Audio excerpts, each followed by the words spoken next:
नमो नमः। आज हम विचित्र है साक्षी पाठ का अध्ययन करने वाले हैं।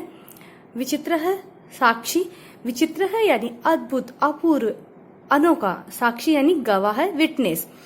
अब यहाँ पर देखिए विचित्र क्यों कहा, क्योंकि इसलिए कि जब घटना घटित होती है वहां पर कोई भी व्यक्ति के उपस्थित नहीं होने पर भी वह व्यक्ति या कोई भी व्यक्ति उस घटना का प्रमाण बन जाता है, जो कि एक अद्भुत या आश्चर्यजनक होता है। इसलिए यहाँ पर विचित्र साक्षी कहा है।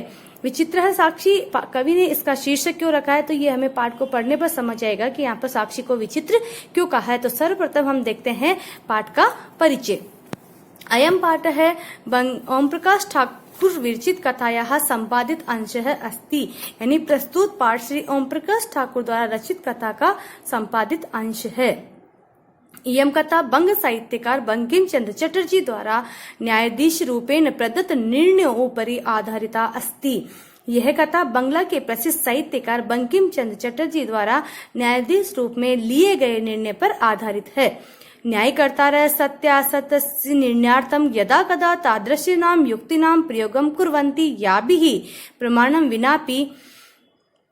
विनापि न्यायः स्यात्। न्यायकर्तारः यानी न्यायाधीश के द्वारा सत्य असत्य के निर्णय के लिए जब कभी ऐसी युक्तियों का प्रयोग किया जाता है जिनके प्रमाण के बिना भी, जिनके द्वारा प्रमाण के बिना भी न्याय शात यानी न्याय हो सके या न्याय मिल सके।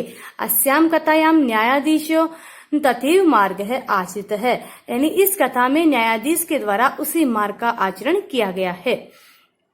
तो आइए अब हम पाठ प्रारंभ करते हैं।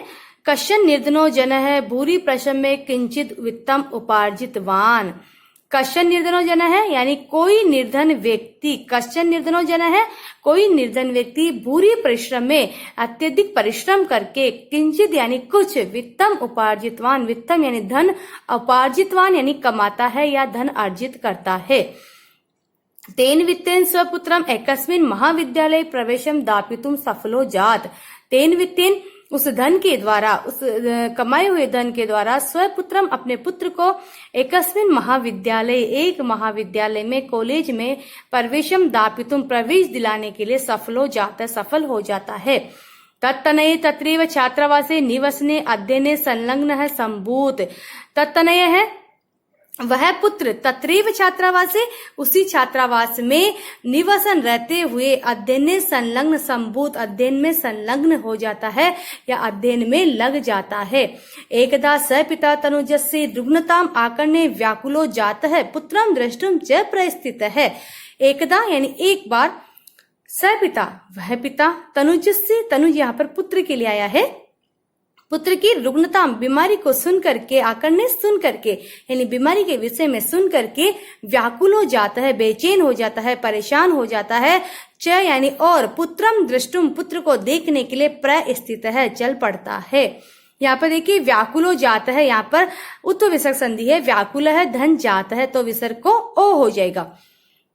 परम अर्थ काशयन पीड़ित स बसयानम विहाय पदाति रेव प्राचलत। परम अर्थ काशयन किंतु अर्थ के अभाव में, धन के अभाव में पीड़ित है, परेशान होता हुआ, दुखी होता हुआ, स यानी वह बस यानम विहाय बस यान को छोड़ करके पदाति रेव प्राचलत पैदल ही चल पड़ता है। यहाँ पर देखिए स बस यानम, यहाँ पर विसर्ग लोप संधि है, स के विसर्ग का लोप हुआ है। पदातिक्रमेण संचलन सायं समय अपि असौ गंतव्यात् दूरे आसीत। पदातिक्रमेण पैदल चलता हुआ यानी पैदल चलने के क्रम में, संचलन चलता हुआ, पैदल चलता हुआ, सायं यानी संध्या के समय, समय यानी समय, अपि यानी भी, असव यानी वह, गंतव्यात् यानी अपनी मंजिल से, दूरे आसीत यानी दूर था, यानी संध्या का समय हो जाने पर भी वह अपनी मंजिल पर नहीं पहुंच पाया था। निशा अंधकारे प्रसृते विजने प्रदेशे पद यात्रा न शुभावह।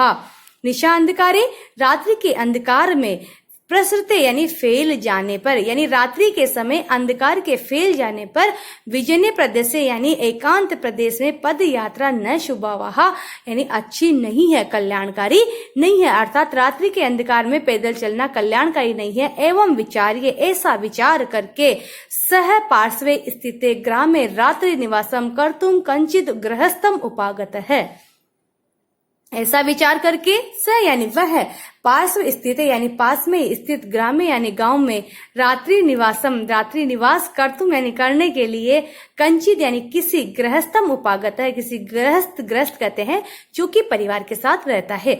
गृहस्थ उपागत यानी इसके समीप जाता है। करुणापरो ग्रही तस्मै आश्रयम प्रायच्छत। करुणापरो यानी अत्यधिक दयावान, ग्रही यानी गृहस्थी, तस्मै यानी उसके लिए, आश्रय प्रायच्छत यानी आश्रय देता है। यानी जो करुणा पर यानी अत्यधिक दयावान व्यक्ति था उस गृहस्थी जन को आश्रय प्रायच्छत यानी आश्रय देता है, यानी उसको आश्रय प्रदान करता है। विचित्रा देवगति ही यानी जो देवगति है यानी भाग्य की गति है वो विचित्रा यानी विचित्र होती है। देखिए यहाँ पर हम देव से अर्थ है वो किसी विष्णु कृष्ण इस प्रकार के देवता से नहीं लेंगे। देव का मतलब यहाँ पर है भाग्य, गति यानी चक्र। भाग्य की गति विचित्रा यानी विचित्र होती है, अद्भुत होती है। यहाँ पर विचित्रा जो पद है वो स्त्रीलिंग का है। विचित्र धन से टाप प्रत्यय करेंगे तो बनेगा विचित्रा। गति पद जो है स्त्रीलिंग का है, इसलिए यहाँ पर विचित्रा जो पद है वो स्त्रीलिंग का आया है क्योंकि देवगति विशेष्य है और उसका विशेषण बना है विचित्रा पद। तस्यामेव रात्रो तस्मिन् ग्रहे कश्चन चोर ग्रहाभ्यंतरम प्रविष्ट है। तस्यामेव रात्रो यानी उसी रात्रि को यानी जिस रात्रि को अतिथि उसके घर जाता है उसी रात्रि को तस्मिन् ग्रहे उसके घर में कश्चन चोर है यानी कोई चोर ग्रहाभ्यंतरम प्रविष्ट है, घर के अंदर प्रवेश कर जाता है।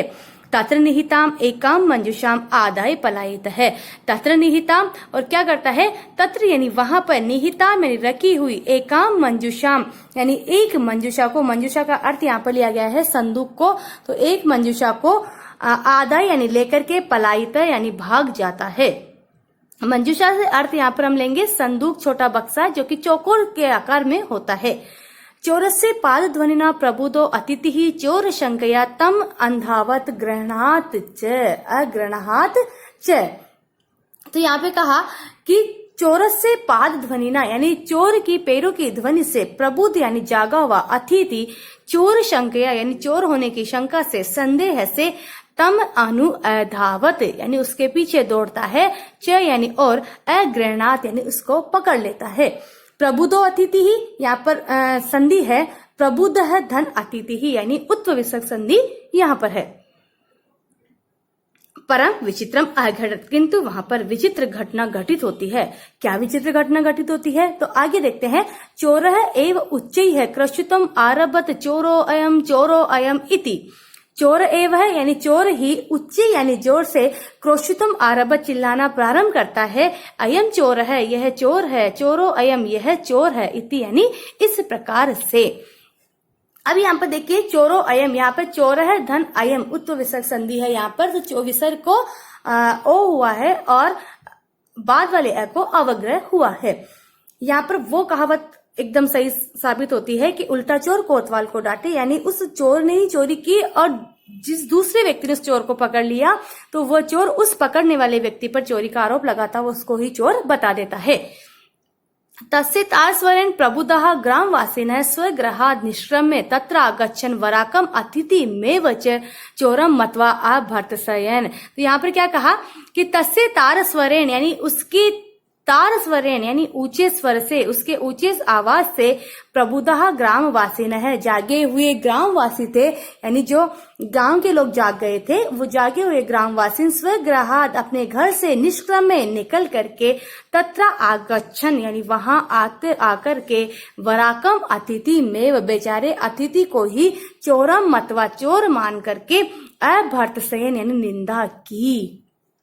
तात्पर्य यह है कि उस चोर के तेज आवाज से जो ग्रामवासी जाग गए थे वो अपने घर से निकलकर वहां घटना स्थल पर आ जाते हैं और बेचारे अतिथि को ही चोर मानकर उसकी निंदा करने लगते हैं। आगे कहा कि यद्यपि चोर ग्राम से आरक्षी एवं चोर आसीत, यद्यपि यानी तथापि, यहाँ पर हम लेंगे जबकि, यद्यपि यानी जबकि ग्राम से आरक्षी यानी गांव का जो आरक्षी है, आरक्षी का मतलब यहाँ पर हम लेंगे रक्षा पुरुष, रक्षक यानी पुलिस मान सकते हैं हम यहाँ पर।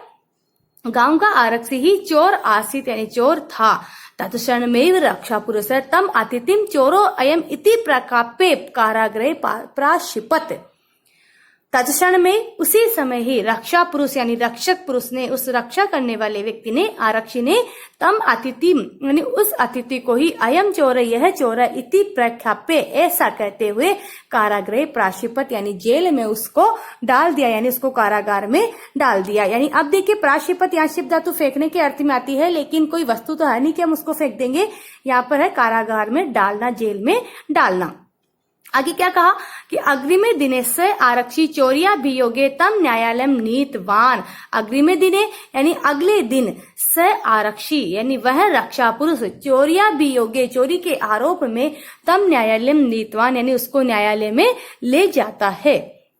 न्यायाधीशो बंकिम चंद्र है उभाभ्याम पृथक पृथक विवरणम श्रुतवान।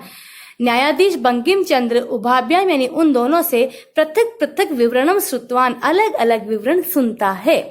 यानी न्यायाधीश ने उन दोनों से अलग अलग विवरण को सुना। सर्वम व्रतम अवगत्य स तम निर्दोषम अमन्यत आरक्षणम च दोष भांजनम।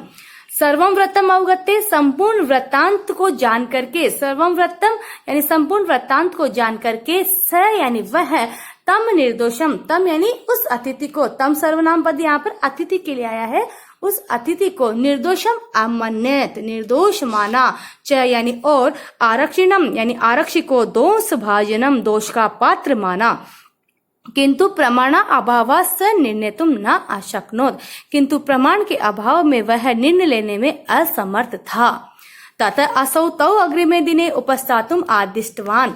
ततौ असौ इसके बाद असौ यानी वह न्यायाधीश, असौ जो पद है यहाँ पर आदर्श शब्द का है, आदर्श शब्द रूप पुल्लिंग प्रथमा विभक्ति एक वचन में बनता है असौ। तो यानी उन दोनों को अग्रिमे दिने अगले दिन उपस्थातुम उपस्थित होने के लिए आदिष्टवान यानी आदेश दिया। अन्य दिहु तौ न्यायालय स्व स्व पक्षम पुनः स्थापित वंतौ। अन्य दिहु यानी दूसरे दिन, तौ यानी वे दोनों न्यायालय में स्व स्व पक्षम अपने अपने पक्ष को पुनः स्थापित वंतो पुनः रखते हैं, यानी अपने अपने पक्ष को न्यायाधीश को सुनाते हैं।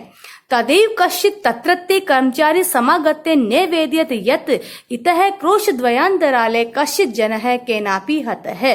तदेव यानी उसी समय, कश्चित् तत्रत्य यानी कर्मचारी, कश्चित् कर्मचारी कोई कर्मचारी, तत्रत्य समागत्य वहां आकर के, तत्रत्य यानी वहां, समागत्य यानी आकर के, अर्थात न्यायालय में आकर के, निवेद्यत न्यायाधीश से निवेदन करता है, यत् यानी कि, इतः क्रोश द्वयांतराले, इतः यानी यहाँ से, क्रोश द्वया अंतराले दो कोश की अंतराले यानी दूरी पर, कश्चित जन है कोई व्यक्ति, केनापि किसी के द्वारा, हत है यानी मार दिया गया है।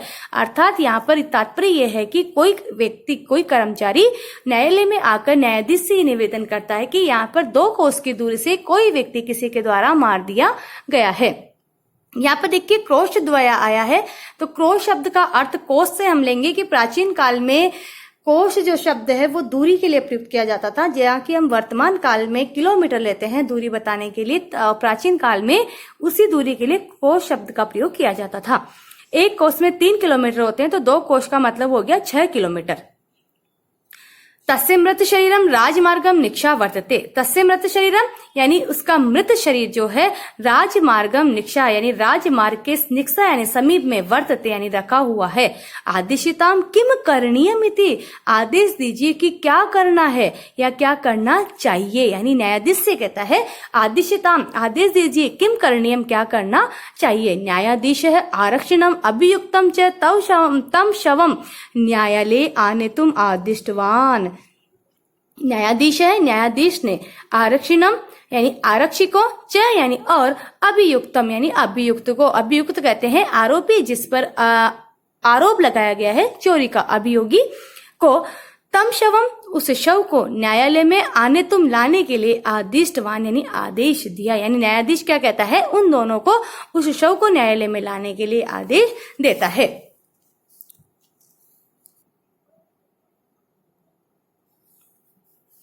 आगे कहा आदेशम प्राप्य यानी आदेश को प्राप्त करके, उभौ प्राचलताम यानी दोनों चलते हैं। आदेशम प्राप्य आदेश को प्राप्त करके, उभौ प्राचलताम दोनों चल पड़ते हैं यानी चलने लगते हैं। तत्र उपेते काष्ठ पटले निहितम पटा आच्छादितम देहम स्कंदेन वहंतौ न्यायाधिकरणम प्रति प्रस्थितौ। तत्रोपेते यानी वहां पहुंच करके काष्ठ पटले, काष्ठ यानी लकड़ी के, पटल कहते हैं तख्ता या पलंग यानी जो कि लकड़ी का बना हुआ होता है, यानी लकड़ी के पलंग पर निहितम यानी रखे हुए, पटा आच्छादितम, पट यानी वस्त्र से, आच्छादितम यानी ढके हुए, देहम यानी शरीर को, स्कंदेन यानी कंधे से, वहन तो वहन करते हुए, न्यायाधिकरणम न्यायालय की ओर, प्रति प्रस्थितो, प्रति यानी और, परिस्थितों यानी चल पड़ते हैं या चलने लगते हैं। तो क्या कहा यहाँ पर कि वहां पहुंचकर दोनों जो कि काष्ठ पटले, काष्ठ पटल का अर्थ यहाँ पर है लकड़ी का तख्ता, पलंग जिसको हम कहेंगे, उस पर रखे हुए और वस्त्र से ढके हुए शरीर को कंधे से उठाते हुए न्यायालय की ओर चल पड़ते हैं। यहाँ पर देखिए पटा आच्छादितम, यहाँ पर पट धन आच्छादितम हम करेंगे तो दीर्घ संधि हो जाएगी। आच्छादितम यहाँ पर तुक आगम संधि है, आधन छादितम, आदन छादितम तुक का आगम होगा और तय को चेक हुआ है संधि नियमानुसार। आरक्षी सुपुष्ट देह आसित, आरक्षी जो था वो क्या था, सुपुष्ट देह यानी अत्यधिक हष्ट पुष्ट, आसित यानी था, यानी शारीरिक रूप से शक्तिशाली था। अभियुक्त अतीव कृशकाय है, च यानी और, अभियुक्त है यानी आरोपी था वो अतीव कृशकाय अत्यधिक कमजोर था, दुर्बल था। भारवतः स्वस्य स्कंदेन वहनम तत्कृत्य दुष्करम आसीत, भारवतः स्वस्य यानी शव का भार, स्कंदेन यानी कंधे से, वहनम यानी वहन करना, तत्कृत्य यानी उसके लिए, किसके लिए, उस अतिथि के लिए, दुष्करम आसीत यानी कठिन था।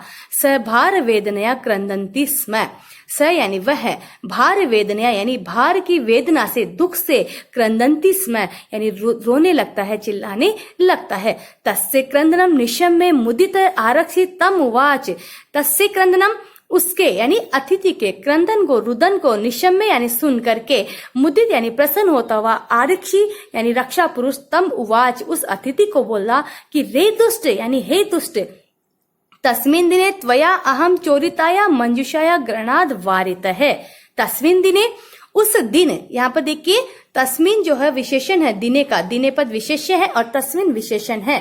तो उस दिन त्वया तुम्हारे द्वारा, अहम यानी मुझे, चोरिताया चोरी की गई, मंजुषाया मंजुषा को, ग्रहणाद ग्रहण करने से, वारित है यानी रोका था, यानी तुम्हारे द्वारा मुझे उस दिन चोरी की गई मंजुषा को ग्रहण करने से रोका गया था। इदानीम निज कृत्य से फलम भुंक्स्व, इदानीम यानी इस समय, निज कृत्य से अपने द्वारा किए गए कार्य का, फलम यानी परिणाम, भुंक्स्व यानी भोगो, अब तुम अपने द्वारा किए गए कार्य का फल भोगो। अस्मिन् चौर्याभियोगे त्वं वर्षत्रयस्य कारादंडम लपस्यसे, क्या कहा कि अस्मिन् चौर्याभियोगे, इस चोरी के अभियोग में, आरोप में, त्वं यानी तुम, वर्ष त्रय से 3 वर्ष का, कारादंडम यानी कारादंड यानी जेल की सजा, लपस्य से यानी प्राप्त करोगे।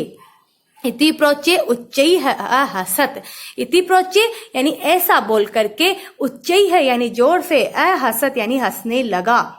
यथा कथंचित उभौ स्वम आनीय एकस्मिन् चत्वरे स्थापितवन्तौ, यथा कथंचित यानी जैसे तैसे, यथा कथंचित यानी जिससे तैसे, उभौ यानी वे दोनों, शवम आनीय यानी शव को, आनीय यानी लाकर के, एकस्मिन् यानी एक, चत्वरे यानी चबूतरे पर, चबूतरा कहते हैं बैठने का चौकोर स्थान जो कि थोड़ा ऊंचाई पे बना हुआ होता है। तो एक चबूतरे पर स्थापित वंतो यानी स्थापित कर देते हैं, उसको ला करके वहां पर रख देते हैं। ये आप यहाँ पर देख रहे होंगे कि न्यायालय दिखाया गया है, यहाँ पर न्यायाधीश है और यहाँ पर 2 व्यक्ति है, एक आरोपी है और एक आरक्षी है। आरक्षी जो कि पुलिस की वेशभूषा में आपको दिखाई दे रहा है और दूसरा यहाँ पर जो तीसरा व्यक्ति आपको दोनों के बीच दिखाई दे रहा है, ये वो व्यक्ति है जो कि शव के रूप में वहां पर रहता है। तो आगे देखिए न्यायाधीश की क्या योजना होती है, तो बड़ा ही विचित्र वर्णन या बड़ा ही रोचक वर्णन आगे किया गया है। न्यायाधीशेन पुनस्तौ घटनायाः विषये वक्तुम आदिष्टौ, न्यायाधीशेन न्यायाधीश के द्वारा, पुनः यानी फिर से, तव यानी उन दोनों को, घटनायाः विषय यानी घटना के विषय में, वक्तुम यानी बोलने के लिए, आदिष्टवन्तौ यानी आदेश दिया गया। न्यायाधीश के द्वारा फिर से उन दोनों को घटना के विषय में बोलने का आदेश दिया गया। आरक्षिणी निज पक्षम प्रस्तुतवती आश्चर्यम अघटत, सस्वः प्रवारकम अपसार्य न्यायाधीशम अभिवाद्य निवेदितवान। क्या कहा यहाँ पर कि आरक्षिणम यानी आरक्षी के द्वारा, निज पक्षम यानी अपने पक्ष को, प्रस्तुतवती यानी प्रस्तुत किया गया, यानी आरक्षी के द्वारा जब निज पक्ष यानी अपने पक्ष को प्रस्तुतवती प्रस्तुत कर रहा था तभी आश्चर्यम अघटित आश्चर्य की घटना घटित हुई, यानी आश्चर्यजनक घटित हुआ। यानी आरक्षी जब अपने पक्ष को प्रस्तुत कर रहा था तभी एक आश्चर्य घटित हुआ। क्या कि तम शव सव है प्रवारकम अपसार्य, यानी वह शव यानी जो व्यक्ति जो कि मृत था, शव के रूप में था, वह प्रावारकम, प्रावारक कहते हैं ओढ़ा हुआ वस्त्र, यानी जो कि उसको ओढ़ाया गया था, ओढ़े हुए वस्त्र को अपसारिये हटा करके, यानी उसको ओढ़ाया गया वस्त्र या कंबल जिसके मान सकते हैं हम यहाँ पर, उस वस्त्र को अपसारिये हटा करके न्यायाधीशम न्यायाधीश को अभिवाद्य यानी न्यायाधीश के समक्ष निवेदितवान यानी निवेदन किया। न्यायाधीश के सामने उसने निवेदन किया, न्यायाधीश का अभिवादन करके, अभिवाद्य अभिवादन करके, न्यायाधीश का अभिवादन करके निवेदितवान निवेदन किया, यानी उसके सामने निवेदन किया कि मान्यवर यानी हे महोदय, एतेन आरक्षिणा अध्वनि यदुक्तम तद वर्णयामि। एतेन आरक्षिणा, इस आरक्षी के द्वारा, अध्वनि, अब यहाँ पे देखिए अध्वनि का अर्थ है, यहाँ पर शोर शराबे से नहीं लेंगे, अध्वनि का अर्थ है मार्ग, ध्वनि यानी रास्ता, तो अध्वनि यानी मार्ग में, सप्तमी विभक्ति एकवचन का रूप यहाँ पर है। एतेन आरक्षिणा, इस आरक्षी के द्वारा, अध्वनि यानी मार्ग में, यद उक्तम जो कहा, तद वर्णयामि उसका वर्णन करता हूँ। तो अब वो देखिए उस व्यक्ति की ने जो लाइन कही थी उसकी पंक्ति को वो वैसे ही पुनः दोहराता है। त्वया अहम चोरितायाः मंजूषायाः, त्वया अहम तुम्हारे द्वारा, अहम यानी मुझे, चोरी की गई मंजूषा को ग्रहण करने से रोका गया था। चोरितायाः मंजूषाया, चोरी की गई मंजूषा को ग्रहणाद यानी ग्रहण करने से वारितः यानी रोका गया था। अतः निज कृत्य से फलम भुक्ष्वः, तो यहाँ पर कहा ग्रहणाद्वारित है, ग्रहण करने से रोका था। अतः यानी इसलिए, निज कृत्य से यानी अपने द्वारा किए गए कृत्य से यानी कार्य का फलम भुक्स्व यानी भोगो, फल यानी परिणाम को, इसलिए अपने द्वारा किए गए कार्य के फल को भोगो। अस्मिन् चौर्याभियोगे त्वं वर्षत्रय से कारादंडम लपस्यसे। अस्मिन यानी इस चोरी के अभियोगे यानी आरोप में, त्वम यानी तुम, वर्षत्रय से 3 वर्ष का, कारादंडम यानी जेल की सजा, लपस्य से यानी प्राप्त करोगे, इति यानी ऐसा, यानी उसने उस आरक्षी के वक्तव्य को, उसके वाक्य को पुनः उसी प्रकार दोहराता है जैसा कि जिस भाषा में उसने कहा था। अब यहाँ पर देखिए न्यायाधीश की ये योजना थी, क्योंकि किसी व्यक्ति को मृत घोषित कर दिया जाता है यानी शव बनाकर उसको लिटा दिया जाता है, जबकि वो व्यक्ति वास्तविक रूप में मरा हुआ नहीं है, वह जीवित व्यक्ति है जो कि वास्तविक घटना को जानना चाहता है। न्यायाधीश ने उस वास्तविक घटना का पता लगाने के लिए उस व्यक्ति को शव रूप में बनाया था, और वो शव रूप में रह करके उस समस्त घटना को सुन लेता है, और वो ही वहां पर प्रमाण यानी गवाह बन जाता है। न्यायाधीश आरक्षी ने कारादंडम आदिश्य तम जन्म स सम्मानम मुक्तवान। न्यायाधीश आरक्षी ने यानी आरक्षी को कारादंडम आदिश्य, कारादंड का आदेश दिया, यानी न्यायाधीश ने आरक्षी को कारादंड का आदेश दिया, और तम जन्म और उस जन को यानी उस अतिथि को स सम्मानम मुक्तवान सम्मान सहित छोड़ दिया, यानी वह उस जो आरक्षी था, रक्षा पुरुष था, उसको सजा देता है, कारादंड का आदेश देता है, और उस जन को ससम्मान मुक्तवान यानी मुक्त कर देता है, छोड़ देता है। यहाँ पर देखिए न्यायाधीश के द्वारा इतनी चतुरता से प्रमाण प्राप्त कर लेता है, यानी उसके द्वारा किसी व्यक्ति को गवाह बना लिया जाता है, इसलिए पाठ का नाम रखा गया विचित्र साक्षी यानी अद्भुत गवाह है। अतएव उच्यते, इसलिए कहा गया है, दुष्कराण्ये अपि कर्माणि मति वैभवशालिनः नीतिम युक्तिम समालंबे लीलयेव प्रकुर्वते। एक एक शब्द का अर्थ पहले हम देखेंगे, उसके बाद अन्य के आधार पर हम अर्थ करेंगे। दुष्कराणि यानी कठिन से कठिन, अपि यानी भी, कर्माणि यानी कार्यों को, मति वैभवशालिनः, मति वैभवशालिनः यानी बुद्धि संपन्न व्यक्ति, मति यानी बुद्धि, वैभव यानी युक्त, शालीन है यानी संपन्न, बुद्धि और ऐश्वर्य से संपन्न व्यक्ति। मति वैभव, वैभव यानी ऐश्वर्य, तो शालीन यानी युक्त, तो मति वैभव शालीन है बुद्धि संपन्न व्यक्ति। नीतिम यानी नीति का, युक्तिम यानी उपाय योजना का, समालंबे यानी सहारा लेकर के, लीलयेव लीलया धन एव, लीलया मतलब लीला करना, क्रीड़ा खेल, खेल ही खेल में प्रकुर्वते यानी कर लेते हैं। तो अन्वय सहित हम इसका अर्थ देखते हैं।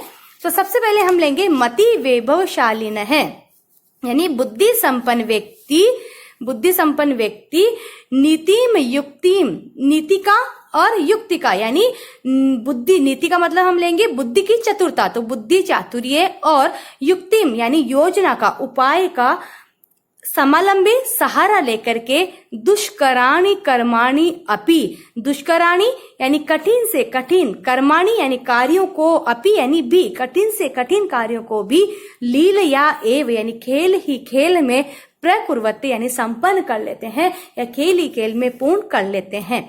तो इस प्रकार आज हमने पाठ 8 का अध्ययन किया है। अब इसके बाद हम देखते हैं इस पाठ के प्रश्नोत्तर। प्रश्नोत्तर में यहाँ पर देखिए, सबसे पहले हम देखते हैं प्रश्न नंबर 1। कठिन शब्दार्थ आपके सामने उपस्थित है, कठिन शब्दार्थ को आप यहाँ पर देख लीजिएगा, ठीक है।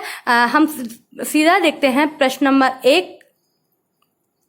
तो आइए हम प्रश्न नंबर 1 की तरफ चलते हैं।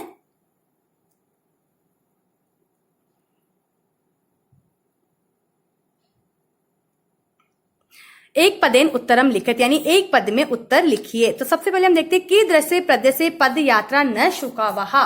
तो यहाँ पर कहा किस प्रकार के प्रदेश में पद यात्रा न सुखावहा यानी सुखपूर्वक नहीं होती है। तो यहाँ पर आप विजने, कीदृशे विजने। नेक्स्ट हम देखते हैं अतिथि ही केन प्रबुद्ध है। अतिथि पाद ध्वनिना, केन के स्थान पर आ जाएगा पाद ध्वनिना, एक पद में, क्योंकि आपको उत्तर देना है। तो पाद ध्वनिना प्रबुद्ध है। कृषकाय कह आसीत, कृषकाय है अभियुक्त है आसीत। न्यायाधीश है कस्मै कारादंडम आदिष्टवान, न्यायाधीश है आरक्षी पुरुषाय, आरक्षी पुरुष के लिए, यानी जो कि आरक्षी था, तो यहाँ पर आ जाएगा आरक्षिणे। न्यायाधीश है आरक्षिणे कारादंडम आदिष्टवान। कम निक्षा मृत शरीरम आसीत राजमार्गम, राजमार्गम निक्षा। प्रश्न नंबर 2 देखते हैं, जिसका हमें पूर्ण वाक्य में उत्तर देना है। तो पहला प्रश्न है अधोलिखिता नाम प्रश्नानाम उत्तराणि संस्कृत भाषया लिखत। क निर्धन जन कथम वित्तम उपार्जितवान, निर्धन जन ने किस प्रकार धन उपार्जित किया। तो निर्धन जन है बुरी परिश्रम में वित्तम उपार्जितवान। नेक्स्ट, जन किमर्थम पदाति ही गच्छति।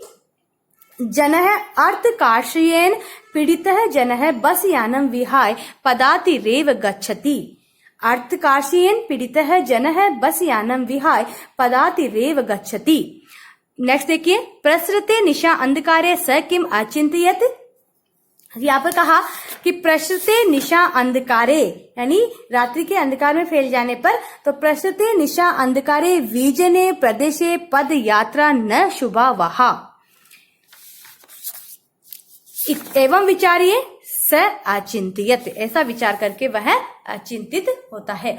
वस्तुतः चोर कह आसीत, वस्तुतः चोर है आरक्षी आसीत। जनस्य क्रंदनम निक्षम में आरक्षी के मुक्तवान। तो आगे देखिए, इसके लिए कहा जनस्य क्रंदनम निक्षम में आरक्षी उक्तवान, यानी आरक्षी ने कहा तस्मिन् दिने त्वया अहम चोरिताया मंजुषाया गणनाद् वारितः इदानीं निज कृतस्य फलं भुक्स्व। मति वैभवशालिनः दुष्कराणि कार्याणि कथं साधयन्ति। मति वैभवशालिनः दुष्कराणि कार्याणि नीतिं युक्तिं समालंबे लीलया एव साधयन्ति। प्रश्न नंबर 3, रेखांकित पदम आदृत्य प्रश्न निर्माणम कुरुत, यानी रेखांकित पद को आधार बना करके आपको प्रश्न निर्माण करना है। पुत्रम द्रष्टुम सह प्रस्थित है, तो यहाँ पर आ जाएगा कम। रेखांकित पद के स्थान पर प्रश्नवाचक शब्द आपको लिखना है। पुत्रम के स्थान पर आ जाएगा कम। करुणा परो ग्रहित तस्मै आश्रय प्रायच्छत, तो उत्तर होगा कस्मै। नेक्स्ट, चौरस से पाद ध्वनिना अतिथि प्रबुद्ध है कस्से। घ न्यायाधीश बंकिम चंद्र है आसीत, उत्तर होगा कह। नेक्स्ट, स भार वेदनया क्रंदंती समय, तो यहां पर बन जाएगा कया।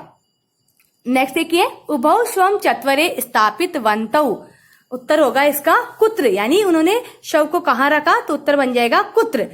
नेक्स्ट प्रश्न हम देखते हैं, यथा निर्देशम उत्तरत। आदेशम प्रापे उभौ अचलताम अत्र किम कर्तृपदम। यहाँ पर कर्तापद क्या है, तो कर्तृपद उभौ। नेक्स्ट, एतेन आरक्षणा अध्वनि यत उक्तम तद वर्णयामि अत्र मार्गे इत्यर्थे किम पदम प्रयुक्तम। मार्ग पद के लिए कौन सा पद आया है, तो मार्ग के लिए यहाँ पर आया अध्वनि। ग करुणापरो ग्रही तस्मै आश्रयं प्रायच्छत अत्र तस्मै इति सर्वनाम पदम कस्मै प्रयुक्तम। यहाँ पर तस्मै जो सर्वनाम पद है किसके लिए प्रयुक्त हुआ है, तो यहाँ पर अतिथि यानी उस अतिथि के लिए। तो यहाँ पर अतिथि के लिए आया है, तो यहाँ पर क्या बन जाएगा, अतिथये। तस्मै इति सर्वनाम पदम अतिथये प्रयुक्तम, अतिथि के लिए प्रयुक्त हुआ है। तत् असौ तौ अग्रिमे दिने उपस्थातुम आदिष्टवान अस्मिन् वाक्ये किम क्रियापदम।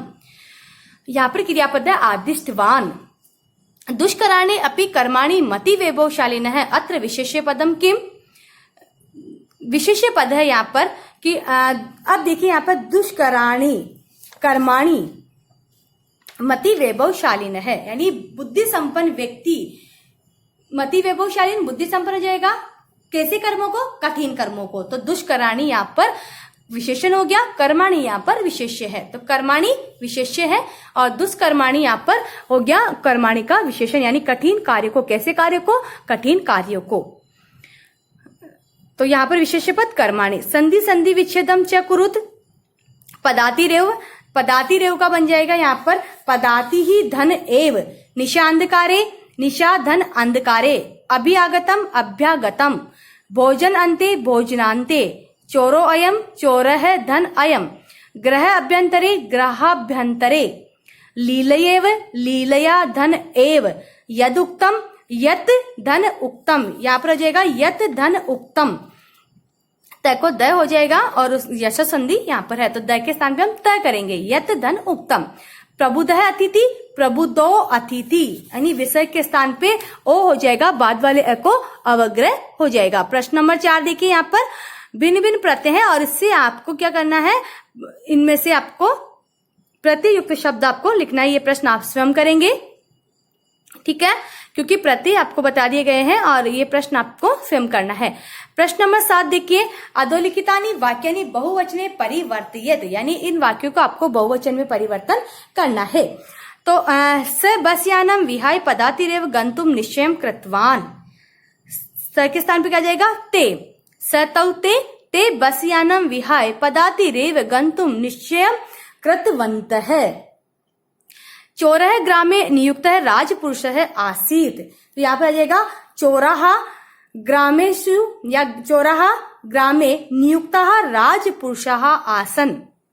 कश्चन चोरः गृहाभ्यन्तरं प्रविष्टः, तो यहाँ पर आ जाएगा केचन चोराः गृहाभ्यन्तरं प्रविष्टाः। नेक्स्ट, अन्यद्युः तौ न्यायालये स्व पक्षं स्थापितवन्तौ, अन्यद्युः ते न्यायालये स्व पक्षान स्थापितवन्तः। प्रश्न नंबर इसी का हम नेक्स्ट वाला देखते हैं। कौष्टकेषु दत्तेषु पदेषु यथा निर्दिष्टाम विभक्तिम प्रयोज्य रिक्त स्थानानि परिपूरयेत्, रिक्त स्थान की पूर्ति करना है। स, तो यहाँ पे गृह शब्द का पंचमी लिखना है गृहात्, स गृहात् निष्क्रमे बहिर्गच्छत्।